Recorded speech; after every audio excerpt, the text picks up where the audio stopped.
December 8th, 1980. A cold Monday evening in New York City. The streets buzzed with their usual energy, yellow cabs weaving through traffic, people hurrying home from work. But in just a few hours, this ordinary winter night would become one of the darkest days in music history. A single gunshot would silence one of the most influential voices of our time, and the world would wake up to discover that John Lennon was gone forever. Imagine, if you will, a world without Imagine. A world where the Beatles never existed. It's impossible, isn't it? Yet on this December night, that's exactly what we lost. Not just a musician, but a dreamer who dared to envision a better world and made millions believe it was possible. The final days, a man finding peace. In the weeks leading up to that fateful December evening, John Lennon was experiencing something he hadn't felt in years: genuine contentment. After 5 years of self-imposed exile from the music industry, the 40-year-old Beatle had finally returned to the studio. His new album, Double Fantasy, recorded with his wife Yoko Ono, had just been released, marking his triumphant comeback. Those who saw John during his final weeks described a man transformed. Gone was the angry young rebel who had once declared the Beatles more popular than Jesus. In his place stood a devoted father and husband, someone who had found peace in the simple pleasures of baking bread, raising his 5-year-old son Sean, and taking long walks through Central Park. The morning of December 8th began like any other for John. He woke up in his apartment at the Dakota, the Gothic Revival building on Manhattan's Upper West Side that had become his sanctuary. That morning, John seemed unusually energetic and optimistic. He had been working on new material, his creative juices flowing after years of dormancy. Friends later recalled how excited he was about the future, talking about touring again, maybe even reuniting with Paul McCartney. He spent the afternoon at the record plant studio, putting finishing touches on a song called Walking on Thin Ice. The studio engineers noticed how relaxed and happy he seemed, joking around between takes, his famous wit as sharp as ever. This wasn't the tortured artist of his earlier solo years. This was a man who had found his center. But even as John worked in the studio, danger was already lurking outside the Dakota. A 25-year-old drifter named Mark David Chapman had been standing vigil outside the building since mid-morning, a copy of The Catcher in the Rye in his pocket and Murder in his heart. From Liverpool to Legend, the making of a revolutionary.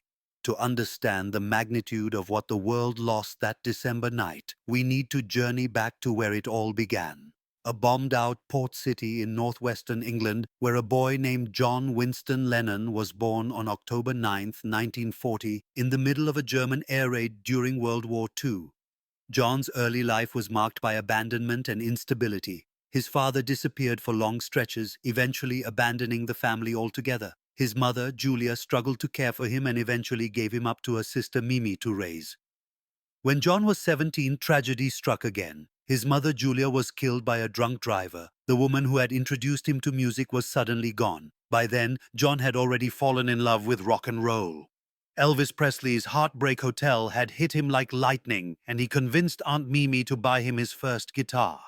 Her famous response, "The guitar's all very well, John, but you'll never make a living out of it," would become one of the most ironic statements in music history. In 1957, John formed his first band, the Quarrymen. It was at a church fete performance that year that he met a left-handed 14-year-old named Paul McCartney.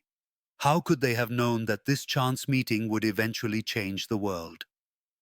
The addition of George Harrison in 1958 completed the core of what would become the Beatles. These three working-class boys from Liverpool shared something more than musical talent. They shared a hunger, a desperate desire to escape the grey industrial landscape of their youth and reach for something extraordinary. The early years were brutal. Playing in dingy clubs in Hamburg, Germany, they honed their craft through marathon 8-hour sets. When they returned to Liverpool and began playing at the Cavern Club, something magical happened. Brian Epstein, a local record store owner, heard about the buzz and went to see for himself. What he witnessed convinced him to become their manager. The Beatles' rise to fame was meteoric. From Love Me Do to Please Please Me, Beatlemania was inevitable. But John Lennon was never content to simply be a pop star. From the beginning, he pushed the band beyond simple love songs. Songs like Help and Norwegian Wood revealed depths that most pop music couldn't imagine. As the Beatles evolved from lovable mop tops to serious artists, John's influence became more pronounced. Albums like Revolver, Sgt. Pepper's, and The White Album showed a songwriter operating at the absolute peak of his powers. But fame came with a price. The constant pressure and growing tensions within the band began to take their toll. The Yoko years, love, art, and controversy. When John met Yoko Ono at her art exhibition in London in 1966, he encountered someone who challenged everything he thought he knew about art, love, and life.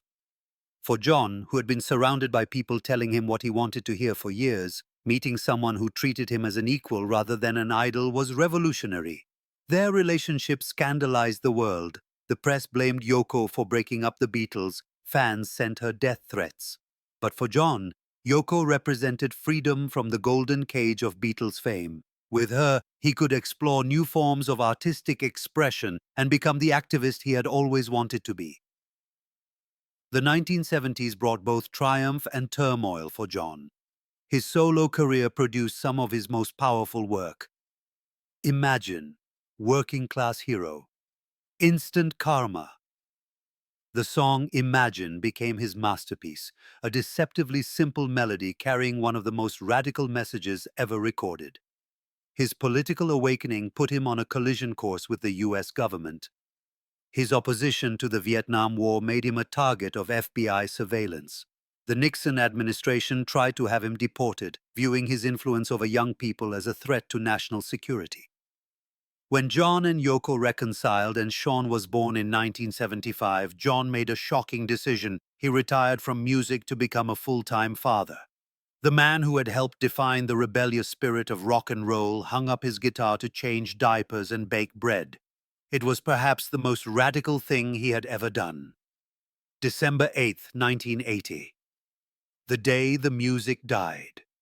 As evening fell on December 8th, John and Yoko returned to the Dakota from their recording session. The winter air was crisp, and for John, it had been a perfect day. Productive time in the studio, quality time with Yoko, and the satisfaction of knowing that his comeback album was gaining critical acclaim. As their limousine pulled up to the Dakota's entrance, neither John nor Yoko noticed the figure lurking in the shadows. Mark David Chapman had been waiting for over 10 hours, his obsession with John having crystallized into a plan for murder. Earlier that day, he had even approached John for an autograph on his copy of Double Fantasy, a chilling interaction captured in what would become one of the most disturbing photographs in music history. As John and Yoko walked toward their building's entrance, Chapman called out, "Mr. Lennon?" John turned, perhaps thinking it was just another fan. Instead, Chapman dropped into a combat stance and fired 5 shots from a .38 caliber revolver. 4 bullets found their target, tearing through John's back and shoulder. John stumbled forward, somehow managing to climb the 6 steps to the security booth inside the Dakota. "I'm shot!" he gasped to the doorman before collapsing. Blood pooled beneath him as Yoko screamed, her cries echoing through the Gothic corridors that had been their sanctuary. John was rushed to Roosevelt Hospital, just minutes away, but the damage was too severe. Despite desperate efforts by the medical team, he was pronounced dead on arrival at 11:07 p.m. The boy from Liverpool who had asked us to imagine a world of peace had been silenced by an act of senseless violence. As word spread, thousands of people began gathering outside the Dakota, carrying candles, guitars, and flowers. They sang Beatles songs and John's solo work, their voices rising into the December night in an impromptu memorial that would continue for days. The world reacts, a planet in mourning. When the world woke up on December 9th, the news was inescapable. John Lennon shot dead screamed headlines from London to Tokyo. Paul McCartney, reached by reporters, seemed stunned. "It's a drag," he said simply. George Harrison was too distraught to speak publicly for days. Ringo Starr immediately flew to New York to be with Yoko. But it wasn't just fellow musicians who mourned. World leaders issued statements of condolence. President Carter said the nation had lost a talented performer and a deeply committed man of peace. The most moving tributes came from ordinary people.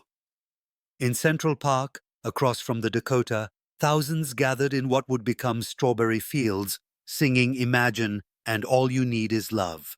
Yoko Ono requested that fans observe 10 minutes of silence on December 14th instead of holding a funeral. Millions around the world participated, creating a moment of global unity that John himself would have appreciated. In New York's Central Park, over 100,000 people gathered for the vigil, their silence more powerful than any speech or song. Legacy of a Dreamer. Why John Lennon still matters. More than 4 decades after his death, John Lennon's influence continues to resonate through popular culture, politics, and social movements around the world. But what exactly did we lose that December night? And why does his absence still feel so profound? John Lennon was more than just a musician. He was a cultural revolutionary who used his platform to challenge society's assumptions about war, peace, love, and human potential. The song Imagine has become perhaps the most influential protest song ever written, not because it calls for revolution, but because it asks us to envision a better world. His commitment to peace activism helped legitimize protest movements and gave them a powerful voice. The famous Bed In for Peace demonstrated that there were alternatives to violent protest. As a songwriter, John possessed a rare ability to translate complex emotions into simple, memorable melodies that spoke to universal human experiences. His influence on subsequent generations of musicians is immeasurable. From U2's Bono to countless other artists, they learned from his example that rock stars could use their platforms for more than just selling records. They could actually try to change the world. The memorial in Central Park's Strawberry Fields has become one of New York's most visited sites. On John's birthday and the anniversary of his death, fans still gather there to sing his songs and share their memories. In Liverpool, his childhood home has been preserved, and the city has embraced its role as the birthplace of the Beatles. But perhaps the most fitting memorial to John Lennon isn't made of stone or bronze. It's the ongoing work of artists, activists, and ordinary people who have been inspired by his example to make the world a little bit better. Every protest song, every peace rally, every act of kindness performed in the spirit of All You Need Is Love is a continuation of John's mission. The tragedy of John Lennon's death is not just that we lost a great artist, but that we lost him at a time when his voice was desperately needed. His return to music in 1980 suggested that he was ready to engage with new challenges, to provide the kind of moral leadership that had made him so influential. What we do know is that John Lennon's legacy extends far beyond his music. He showed us that it's possible to be vulnerable and strong, idealistic and realistic, popular and principled. He proved that art can change minds, that celebrities can use their influence responsibly. On that cold December night in 1980, the world lost more than just a musician. We lost a dreamer, a visionary, a voice for the voiceless. We lost someone who dared to imagine a better world and had the talent and courage to make millions of others imagine it too. John Lennon once wrote, "A dream you dream alone is only a dream. A dream you dream together is reality." His dream of peace, love, and understanding didn't die with him on those Dakota steps. It lives on in every person who listens to imagine and dares to believe that another world is possible. The boy from Liverpool who conquered the world with 3 chords and the truth may be gone, but his message endures. All you need is love. In a world that often seems determined to prove him wrong, maybe that's the most radical message of all. And perhaps that's John Lennon's greatest legacy, not just the music he made, but the reminder that in our darkest moments we can still choose to imagine something better. We can still choose love. The music may have died that December night in New York, but the dream lives on.